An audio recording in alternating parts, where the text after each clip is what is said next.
Halo, selamat datang di Perspektif, sebuah bincang-bincang santai untuk mengupas kesiapan kita dalam pelaksanaan perjanjian perdagangan bebas agar kita bisa memaksimalkan hasil dari perjanjian dagang tersebut. Salah satunya yang sudah kita tunggu-tunggu ini adalah perjanjian dagang antara Indonesia dengan Uni Eropa, Indonesia EU SEPA yang saat ini masih dalam proses negosiasi. Jadi ya kita doakan saja semoga segera bisa kelar ya. Dan acara ini didukung oleh Rise Plus Indonesia, sebuah program kerjasama antara pemerintah Indonesia dengan Uni Eropa dalam hal fasilitasi perdagangan. Dan hari ini kita akan berbincang mengulas mengenai sistem jaminan mutu dan keamanan hasil perikanan bersama dengan Kepala Pusat Standarisasi Sistem dan Kepatuan BKIPM, Bapak Teguh Samudro. Selamat datang Bapak Teguh, terima kasih sudah berkenan hadir. Baik, terima kasih. Assalamualaikum warahmatullahi wabarakatuh. Waalaikumsalam. Sehat Bapak? Alhamdulillah. Ya. Amin, insya Allah. Iya, Pak, ini kan kalau berdasarkan data sebenarnya ekspor Indonesia, ekspor produk perikanan Indonesia ini kan terus meningkat ya dari tahun ke tahun begitu. Nah, kalau untuk tahun ini dan juga tahun ke depan ini kira-kira bagaimana nih Pak? Ada target peningkatan dan kira-kira apa nih strategi atau kebijakan dari Pusat Standarisasi Sistem dan Kepatuan untuk bisa mendukung mencapai target tersebut?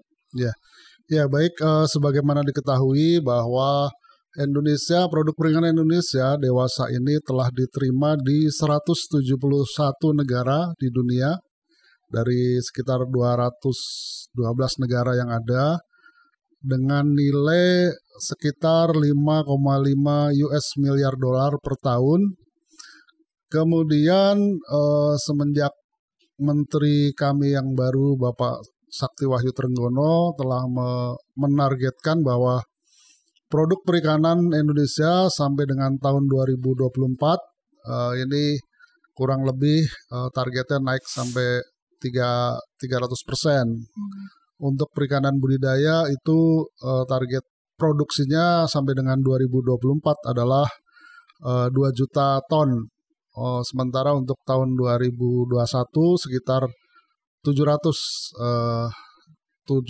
ribu ton. Jadi tentu kenaikan produk ini juga harus ditindaklanjuti dengan target ekspor maupun target konsumsi nasional yang sesuai arahan beliau bahwa apakah ini produk ini akan ditujukan untuk ekspor maupun untuk konsumsi dalam negeri. Sesuai dengan koridor perjanjian WTO bahwa kualitasnya ini tidak boleh ada dikotomi, tidak boleh ada diskriminasi antara konsumen dalam negeri dan luar negeri. Sehingga masalah jaminan mutu dan keamanan hasil perikanan untuk bisa menjawab ini harus terjamin mutunya dari sejak primary production, dari sejak ikan itu dibudidayakan dari pembenihan sampai dengan meja konsumen untuk perikanan budidaya, dan sejak ikan itu ditangkap di atas kapal sampai dengan meja konsumen itu harus terjamin mutunya. Jadi di BKIPM ini kita mempunyai 47 unit pelaksana teknis yang memberikan pelayanan publik. Satu merupakan Balai Uji Standar yang merupakan rujukan untuk mewujudkan metode baik laboratorium yang akan dilaksanakan oleh UPT di seluruh Indonesia. Seluruh pelayanan ini harus standar terkendali di seluruh Indonesia. Kemudian juga terkait pelayanan publik, kita juga harus mempunyai standar seluruh Indonesia, sehingga tugas pusat standarisasi adalah mewujudkan standar-standar yang akan diterapkan di UPT ini mengacu kepada standar internasional, kemudian di-manage secara sistem manajemen mutu yang dapat dipertanggungjawabkan, sehingga kita mengacu kepada ISO dalam pelayanan laboratorium, pelayanan publik, maupun sebagai lembaga inspeksi, kita semua menerapkan ISO dan kita juga mengendalikan kepatuhan baik bagi para petugas yang melakukan pelayanan dan pengawasan di lapangan maupun kepatuhan dari para pengguna layanan dalam mematuhi regulasi maupun SOP yang ada. Bicara soal standar nih tadi Pak ya. Siap. Kira-kira apa ini? Apa saja nih standar dan persyaratan yang harus dipenuhi oleh pelaku bisnis atau eksportir perikanan gitu untuk bisa mengekspor ke negara-negara lain, terutama Uni Eropa nih Pak? Yang pertama kita akan bicara standar ISO yang dianut oleh unit kerja BKIPM. Yang pertama, dalam melaksanakan pelayanan publik, kita menganut kepada ISO 9001.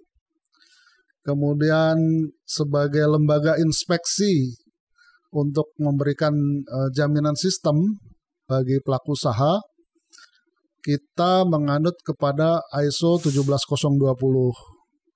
Sedangkan untuk pengelolaan laboratorium, di mana di seluruh 47 UPT kita ini mempunyai laboratorium, kita menerapkan ISO 17025. Nah, tentu untuk masyarakat sendiri ada ketentuan-ketentuan yang harus dipenuhi agar apa yang dilaksanakan oleh pelaku usaha di UP ini memang bisa kita kendalikan. Sebagai penjamin, kita memberikan jaminan dari hulu ke hilir.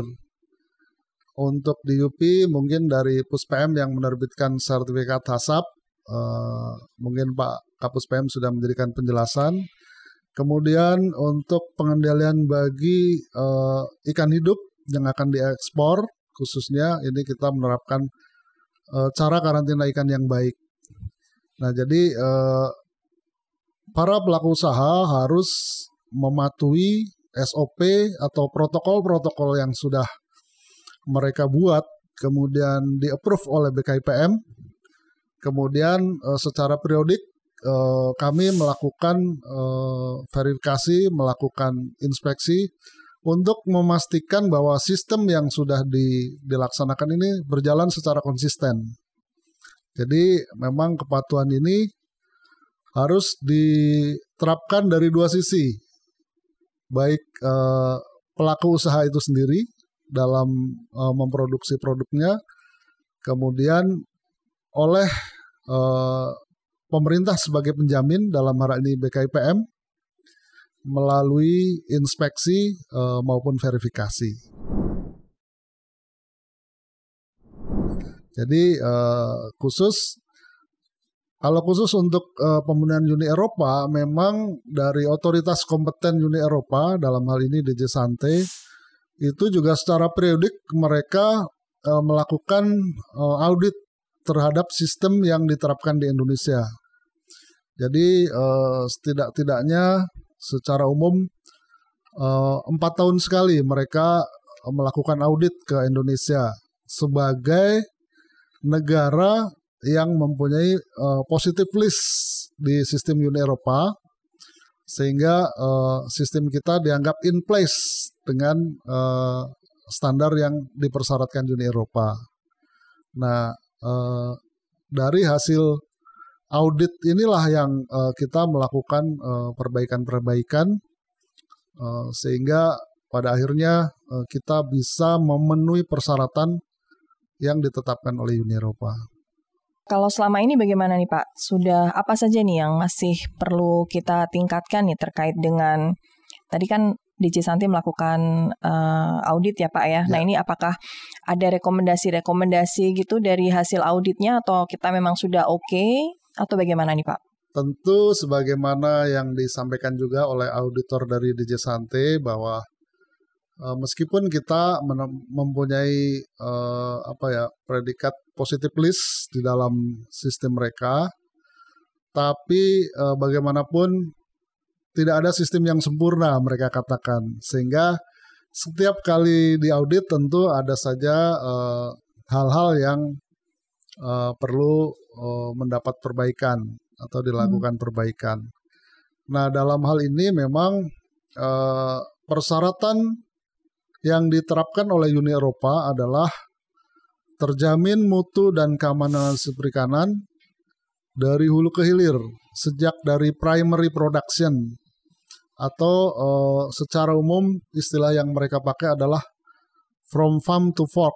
Jadi sejauh ini untuk perikanan budidaya sistemnya sudah diakui baik, sehingga tidak perlu mendapat perlakuan-perlakuan khusus untuk perikanan budidaya yang masuk ke Uni Eropa. Nah, tentu ini juga harus dipelihara konsistensinya.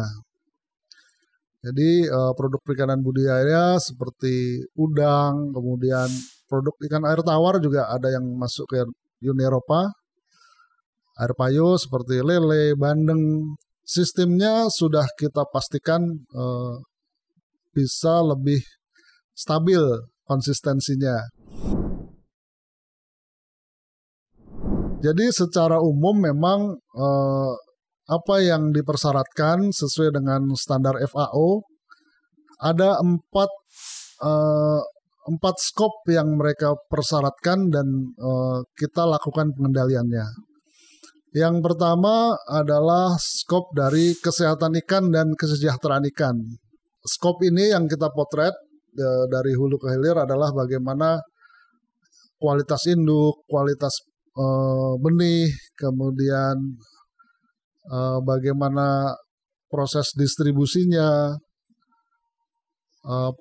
proses pembesarannya, penanganan panen dan pasca panen, di mana hal ini dipastikan bahwa ikan ini sehat, kemudian prosesnya juga tidak menimbulkan pencemaran lingkungan.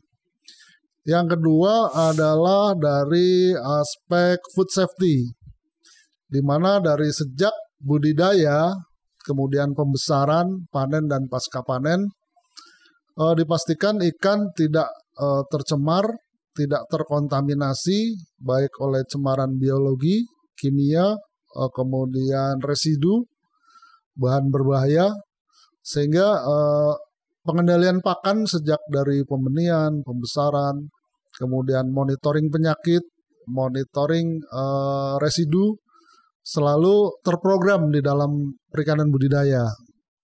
Kemudian juga killing method juga sekarang menjadi persyaratan Uni Eropa. Jadi kami selalu menjelaskan kepada masyarakat pembudidaya bahwa harapannya ikan ini kalau dibunuh matinya mati bahagia. Jadi kalau mati bahagia tuh dagingnya lebih enak, kemudian lebih tahan lama juga. Yang ketiga adalah dari segi aspek lingkungan, sehingga lokasi-lokasi budidaya memang harus juga ramah lingkungan, tidak menempati area-area seperti hutan lindung, hutan mangrove, kemudian pembuangannya juga pembuangan air bekas budidaya ini harus melalui IPAL sehingga tidak berdampak kepada lingkungan.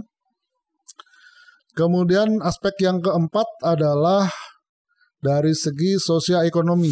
Keberadaan suatu unit usaha budidaya diharapkan juga dapat berdampak positif dari segi perekonomian masyarakat setempat. Tidak menggunakan tenaga-tenaga di bawah umur, tidak ada perbudakan, dan lebih baik lagi kalau juga mempertimbangkan aspek kesetaraan gender.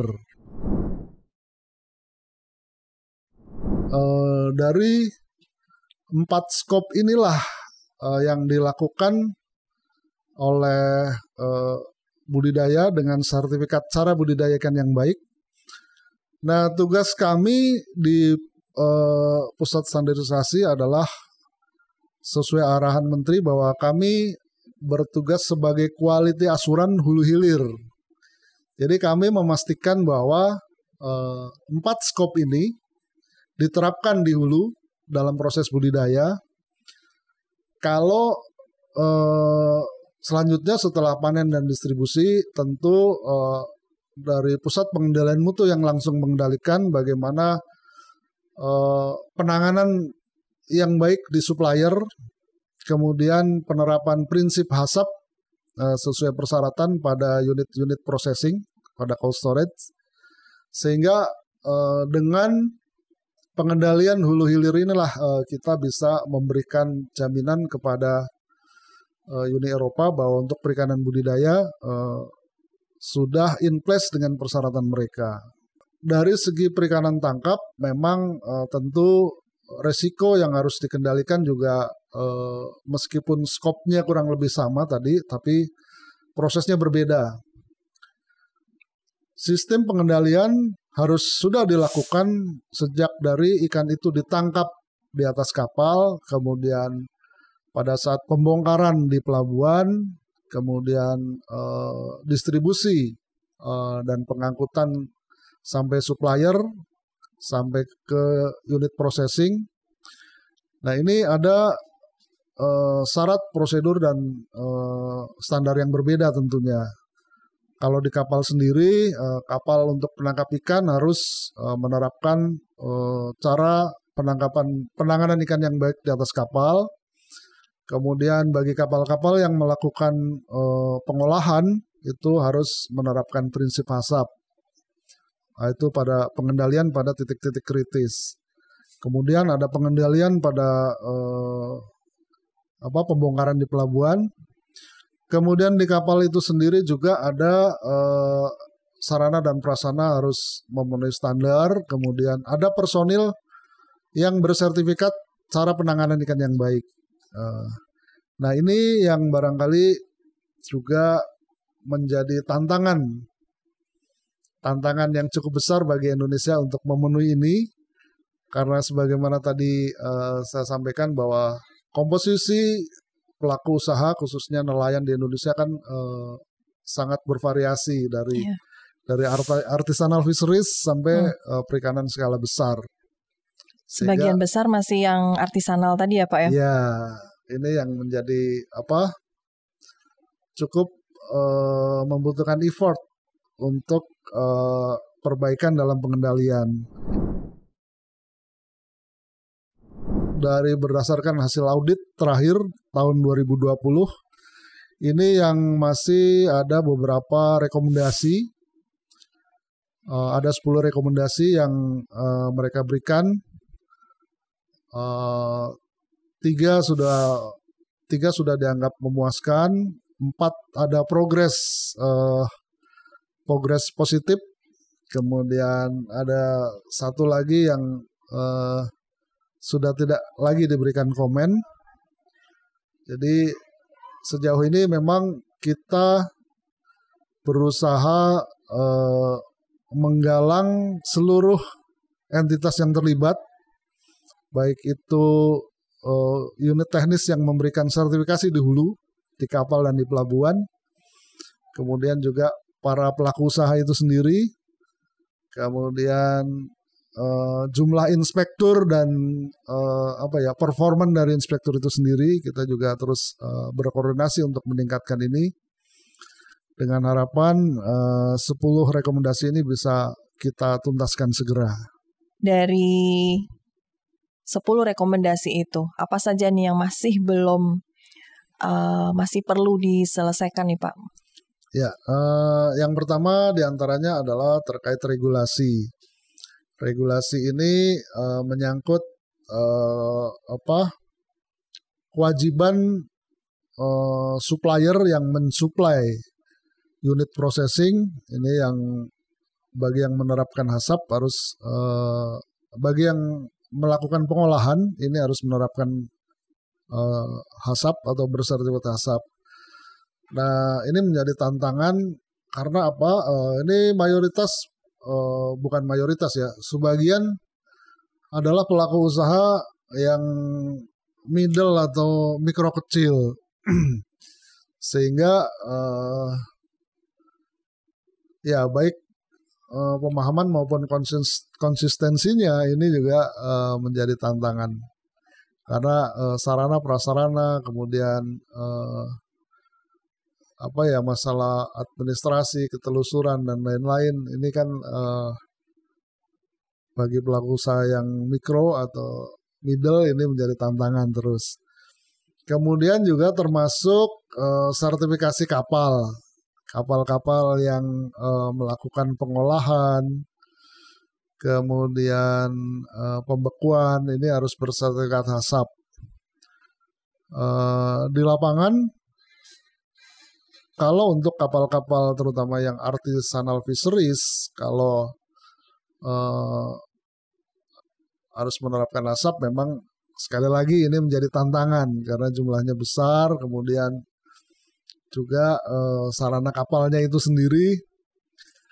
Kemudian juga terkait penerapan alat perakam suhu otomatis di kapal freezer vessel, di mana ini jumlahnya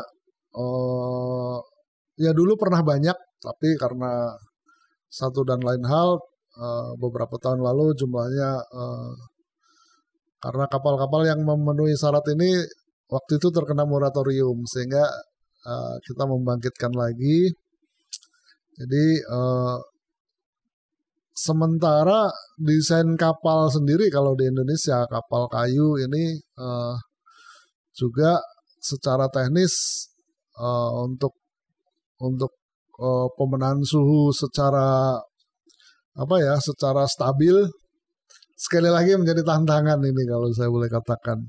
Beda dengan kapal-kapal yang dari besi atau dari fiber, sehingga alat perekam suhu otomatis salah satunya ini yang mesti menjadi persoalan. Kemudian juga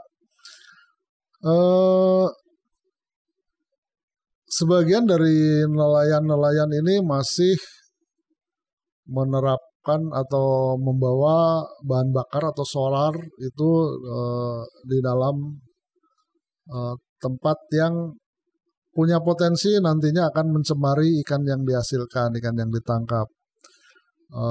Ini juga pengawasannya juga menjadi tantangan lagi karena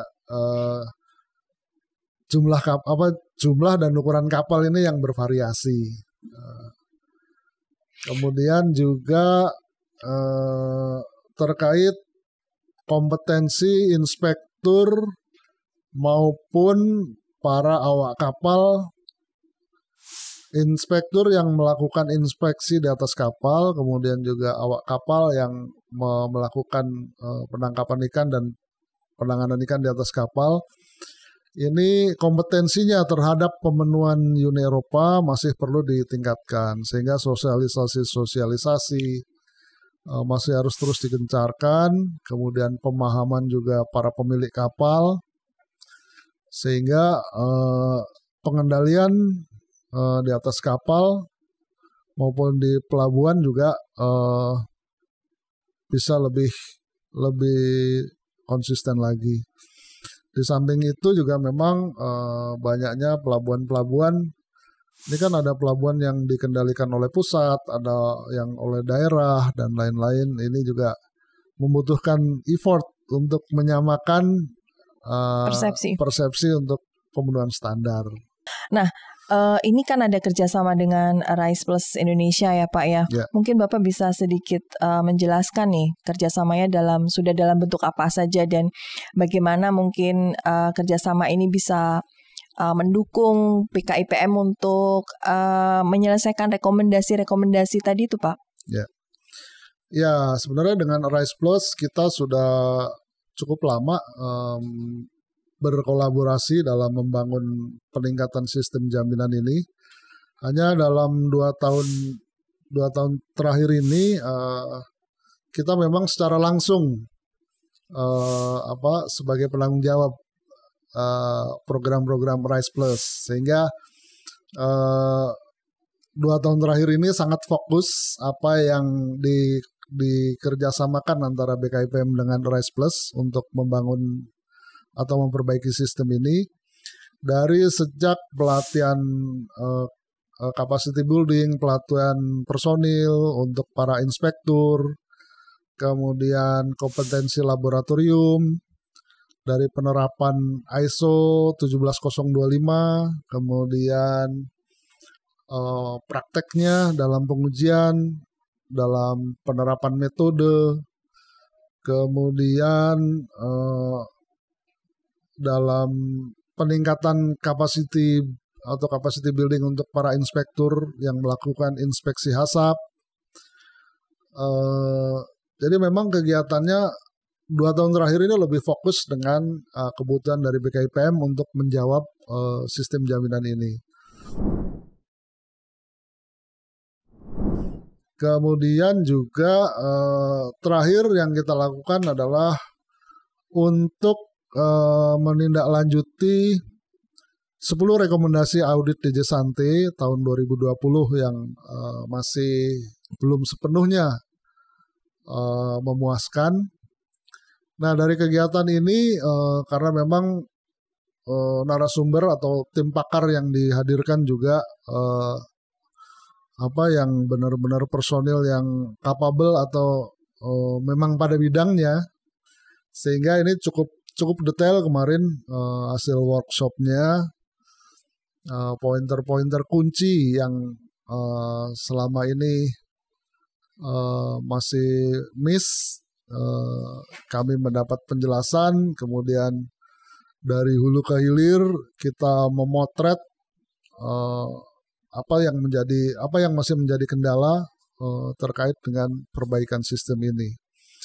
Dan yang menjadi nilai positif juga karena dalam workshop ini semua pihak yang terkait dengan sistem jaminan mutu hulu hilir, baik perikanan budidaya dan perikanan tangkap, ini juga hadir, termasuk para decision making.